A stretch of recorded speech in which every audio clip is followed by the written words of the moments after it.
5 squad cars and 4 undercover cars surrounded us, to what seemed to be like 16 police officers that came out. So this video is going to be one of those stories I have about doing physical entry. I don't get to be on every single project we have for Red Mesa, but I still like to get my hands dirty when it comes to the physical entry projects when I can. And this is one of those projects that happened years ago. So we were doing a physical security walkthrough for a critical infrastructure client, not a full red team, just a walkthrough of their physical security. I had 2 people with me.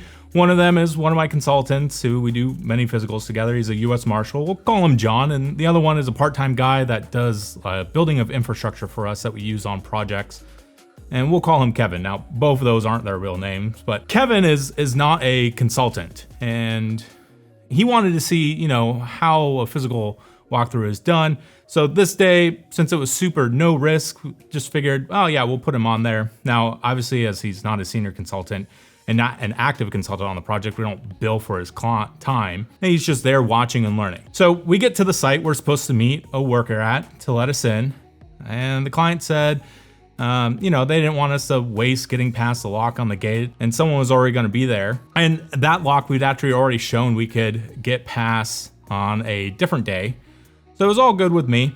We got there and no worker was to be found. I text my point of contact and he says, oh, the worker will be there in 15 minutes. 30 minutes go by and nothing. Now, John and I are noticing this house that's super close to this gated area that we're supposed to go into. And these visitors are dropping in by super quickly and then going out. Clearly there's illicit activity happening at this house. And I message the client and I say, hey, what's up? And he says, oh, the worker's there. And I let him know, we're literally in front of this gate. No one is here, right? My point of contact gets back to me a few moments later and says, oh, the worker went to the wrong site and we'll be there in 20, 30 minutes. I asked if we could just try to open up the lock, and he says, sure, works for him.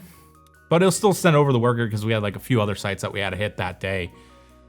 So we get out of the car, right? I look at the lock, it's on the gate. Now this lock has seen better days. It's grimy, has not been used in what seems to be years, right? So I put my Peterson rake in it, go through it, and it feels rough. Now it's a higher security lock, so it was already going to be a chore to open in the field. So I rake it a few times and then I moved to single pin picking, but I'm just not getting any love. And this is not even dealing with the high security function of it, right? Yeah, whatever, okay, it happens. So it's not like we're there to unlock that particular lock. So I start looking around, finding another way in. It's no big deal. And really the answer is you're gonna have to climb the fence, right? So I get in and start looking at a place where I can climb the fence to get to the area that we actually care about, right? Now, it's an anti-climb fence and I don't have my proper tools with me, and the client already knows that you can climb a fence, right? But I find a ledge that I can get myself up on. I'm pulling myself up above this gate and Kevin says, Drew, there are cops. Right then, when I heard that, I pull out my phone, text my point of contact and say, hey, you're gonna get a call from the cops. And he responds, LOL, awesome. All I can think in my head is, well, at least he's having a good laugh about this. Let's figure out what this is gonna be about. Now, when Kevin said cops, he was serious. 5 squad cars and 4 undercover cars surrounded us, to what seemed to be 16 police officers that came out. So I'm like, all right, this is fine. Sometimes cops show up, not this many, but it's all good. I walk to the front of the gate, and what I assume the lead officer says, hey, we got reports of someone picking a lock. Were you picking a lock? And I'm like, yeah, I was. And this broke him. You could see the gears turning, WTF did this guy just say? He admitted to picking a lock? And it felt like forever, and I think he asked the only other question that he could muster up at that time, which was, why? I said, it's our job. Now, when cops show up, which they have before, I don't give them the details of our job. I say enough to let them know I'm supposed to be there, and then, happy day, we part ways. Due to the number of the police and the freaked out look that Kevin was having on his face, I let the police know my company name, I'm a security contractor, and we're doing some security testing. They asked if I had an ID, and I said, I have my driver's license in the car, but I have my contractor badge right here on me, and I can give you my point of contacts, phone number. You can speak to them directly. takes my contractor badge and takes the number, and then asks John and Kevin if they have ID, and they both say they left it in the car. Tells them, do not get it. And then he walks to his car. Now we're surrounded by police, and this other officer's taking a while, so I'm just waiting there with John and Kevin, and a bunch of other cops are there. So I wanted to know. I was like, hey, you all got here really fast. Happened to be in the area due to activity at that house over there? And that was not a great conversation starter. No one answered for what seems like forever. But one cop said, we are aware of that house, very professionally, right? After that, we were just kind of shooting the shit, right? We were detained, so we can't do anything. The other cop comes back and says, all right, I couldn't get in contact with your point of contact, but you're good to continue. Be safe, Mr. Porter, and next time you are in the area, maybe give us a heads up. I thanked him. We stayed there waiting for the worker to show up, which he did a few minutes after the cops left. I called my point of contact and I said, why did you not pick up the phone when the police called?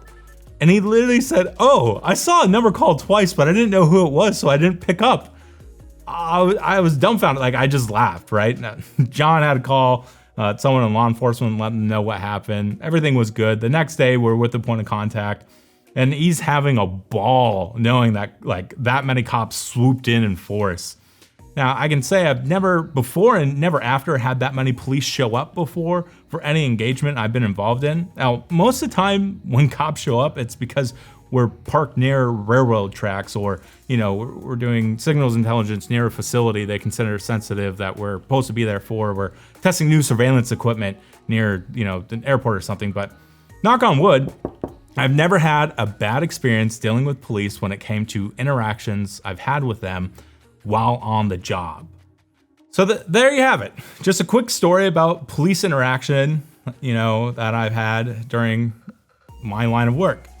If you do red teaming, or if you do physical entry, or if you do surveillance, you're gonna have police interaction. So just get comfortable dealing with police officers, cooperate, and you know, they're gonna be fine with you as well. Like I said, I've never had a single bad experience. I've had other employees of mine who had police interactions. We have never had a bad experience with any of them. Just be professional, and you know, don't act sketch.